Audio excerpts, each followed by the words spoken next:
शब्द हाउस पर होगा। संजय झा ने इस बात का जिक्र किया कि आप वहां छिपा लीजिए, वहां बिठा लीजिए, वहां विधायकों की मजबूती दिखा लीजिए, लेकिन होटल के कमरों में तो नहीं होगा अवनीश जी, होगा तो हाउस के फ्लोर पर। तो आते क्यों नहीं?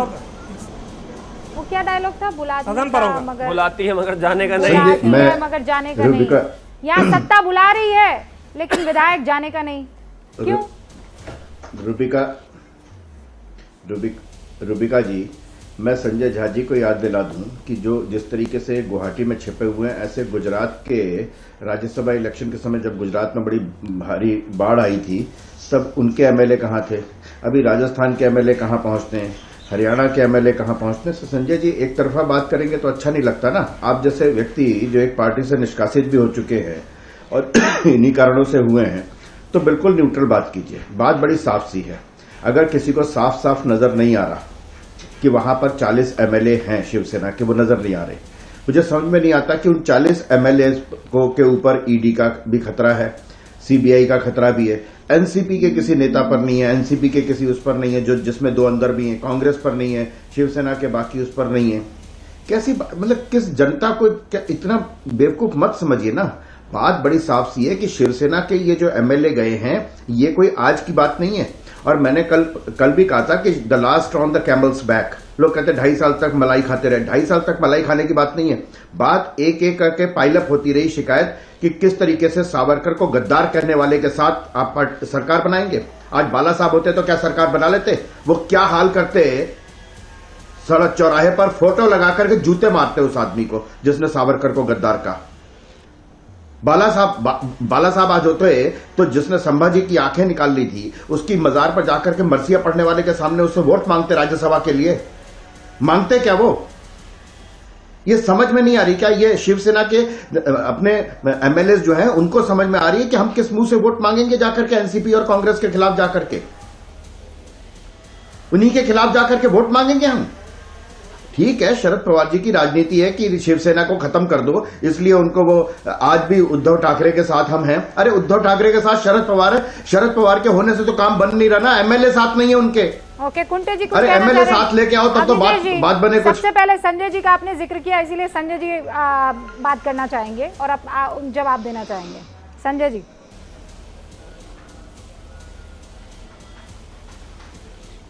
रूबिका जी, मैं इनको याद दिला दूं, ये जो शख्स जो बड़े जज्बे के साथ अभी भाषण दे रहे थे कि शिवसेना ने नरेंद्र मोदी को जब बीएमसी का चुनाव हुआ था 2017 में तो उनको गद्दार कहा था। शिवसेना ने उनको सांप कहा था कि देखिए भाजपा ने शिवसेना का फायदा उठा के महाराष्ट्र में इनका नामो निशान नहीं था, मजबूत नहीं थे, और ये शिवसेना का फायदा उठाते हुए ये इन्होंने महाराष्ट्र में अपने जड़ को मजबूत किया। आज देख लीजिए जेडीयू का नीतीश कुमार का क्या हालत है बिहार में, वो भी गठबंधन टूटने वाला है। देखते रहिएगा, इंतजार कीजिए उसके बारे में। मैं बिहार का हूं, मैं समझ रहा हूं क्या हो रहा है। और रूबिका, इस बात पर गौर किया जाए, यहाँ पर आके विचारधारा का लड़ाई, अचानक हिंदुत्व 2.5 साल के बाद एकनाथ शिंदे को याद आ गया, लेकिन ये नहीं बता रहे हैं यार ये चार्टर्ड फ्लाइट अचानक नहीं है, यही मैं कह रहा हूँ। ये 5 स्टार होटल में इतने दिन इतने एमएलए क्यों बैठे हुए हैं? और अंत में तो एकनाथ शिंदे ने तो खुलेआम कह दिया कि हमको भाजपा के साथ जाइए उद्धव ठाकरे जी।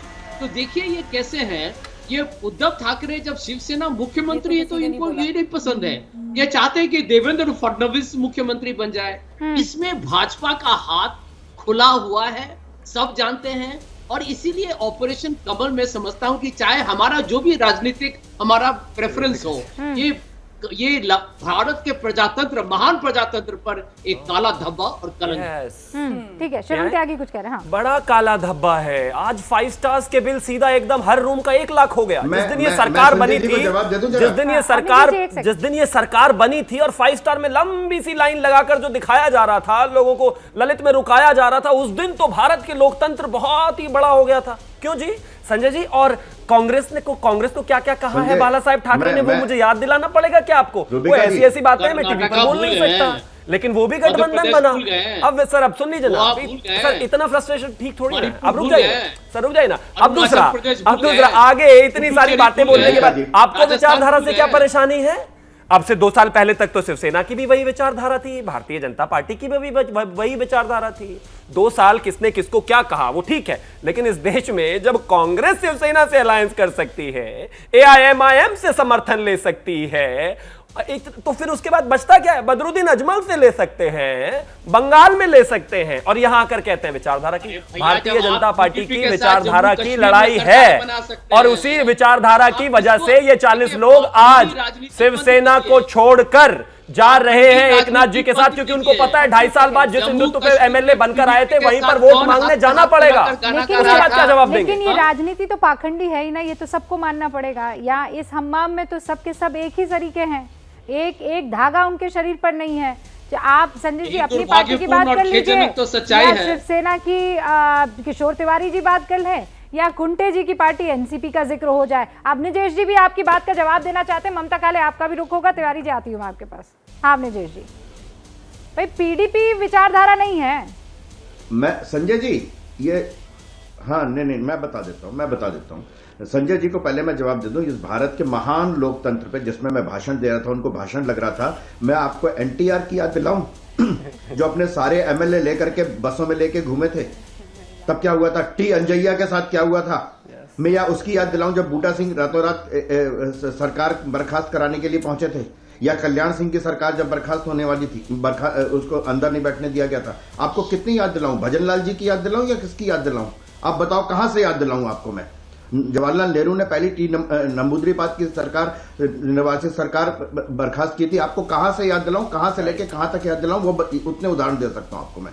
नंबर 1 बात। नंबर 2 बात, संजय जी आप बड़ी साफ सी बात है, 40 एमएलए जो वहां जाता है वहां रुक जाता है, ईडी के खतरे से जाता है। आपको छुपे हुए लगते हैं वो, अरे आपको छुपे हुए लग रहे हैं वो। आजादी संघर्ष से शुरू कीजिए। भाई संजय जी आपके बीच में नहीं बोला था ना मैं। आपको मैं आजादी से पहले की बात बता दूं। सुभाष चंद्र बोस जीते थे, सुभाष चंद्र बोस जीते थे, और सरदार पटेल को प्रधानमंत्री पद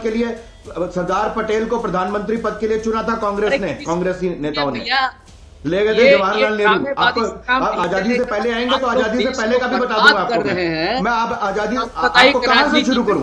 1985 से शुरू, 1885 से शुरू करूं? आप जहां से शुरू करना है वहां से मैं कांग्रेस के लोकतंत्र के बारे में उनकी क्या राय है बहस करते नहीं, आपको जाना है। मैं आप जहां से, मैंने इसलिए आपातकाल का जिक्र नहीं किया, क्योंकि वो तो सब जानते हैं, जो लोग कम जानते हैं उसका जिक्र किया है। आपसे मिलेंगे आजादी से पहले।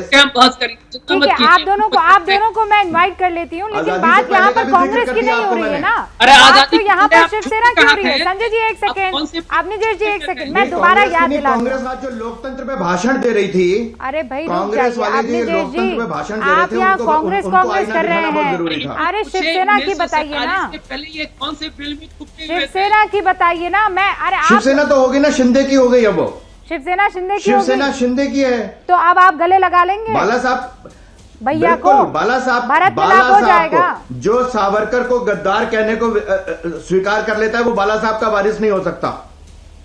नहीं तो आप भरत मिलाप कर देंगे अब, ये तो बता दीजिए। हमें भरत मिलाप की क्या जनता कर रही है भाई? संजय जी वो बैठे हुए ना। संजय जी आप जाना चाह रहे हैं, लेकिन उससे पहले बस ममता काले आपसे कुछ कहना चाहिए। जनता ने मैंडेट दिया था।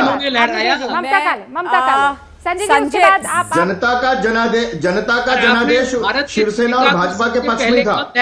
जी प्लीज रुक जाइए, हम किसी को कुछ समझ में नहीं आ रहा। ममता काले कुछ कह रही है, 20 सेकंड, उसके बाद संजय जी आपसे बात हो गई थी। I just precisely take 20 second. Sanjay ji मैं पहले तो आपसे ये पूछना चाहती हूँ कि आपको ये किसने बताया और आपको कैसे पता चल गया कि एकनाथ शिंदे जी बोल रहे हैं कि आप उद्धव ठाकरे जी को कि आप भाजपा के साथ मिल जाइए, क्योंकि ये बात कहीं पर हुई नहीं है। एकनाथ शिंदे जी ने यह बोला है कि आप एनसीपी को और कांग्रेस को छोड़ दीजिए, क्योंकि परम श्रद्धेय बाला साहब ठाकरे जी कभी भी कांग्रेस के साथ नहीं खड़ा रहना चाहते थे। अपनी आइडियोलॉजी यानी हिंदुत्व की आइडियोलॉजी पर लौट करके आ जाइए। दूसरी बात, आप बड़ी बड़ी आपने बातें करी, आपने बोला ये बड़ी खबर आ रही है।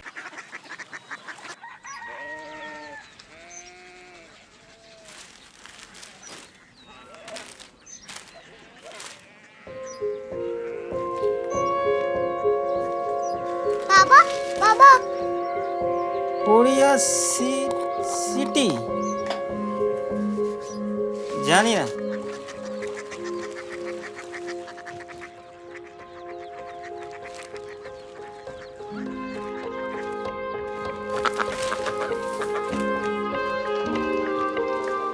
Korea city.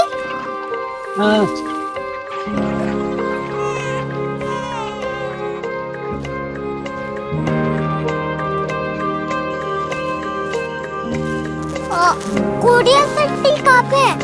शहर अंग्रेजी लगे हैं।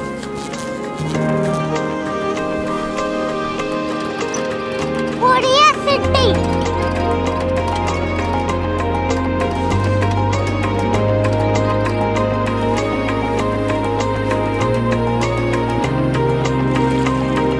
वो बहुत दूर है।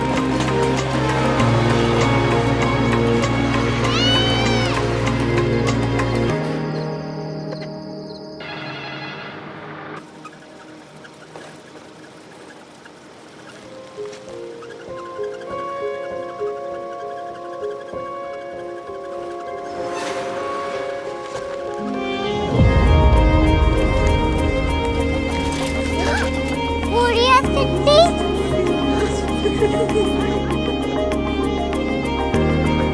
दुनिया कुछ लोग बड़े होते हैं। कोरिया सिटी कहाँ है? प्रोफेसर साहब को पता होगा।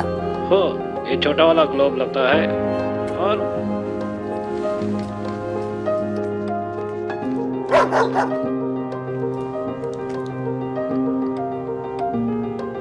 पता नहीं, मेरी बेटी से जाके मिल लो, शायद उसे मालूम हो।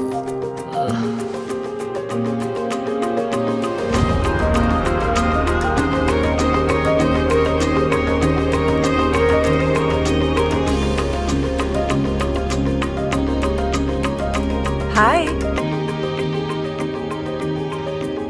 बाबा ने भेजा है। Come here. Korea city. Korea city नहीं, क्यूरियोसिटी। वो क्या? That's what brought you here?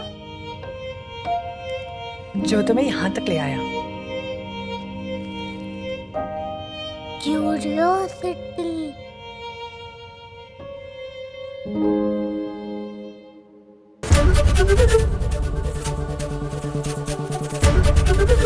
ABP news आपको रखे आगे।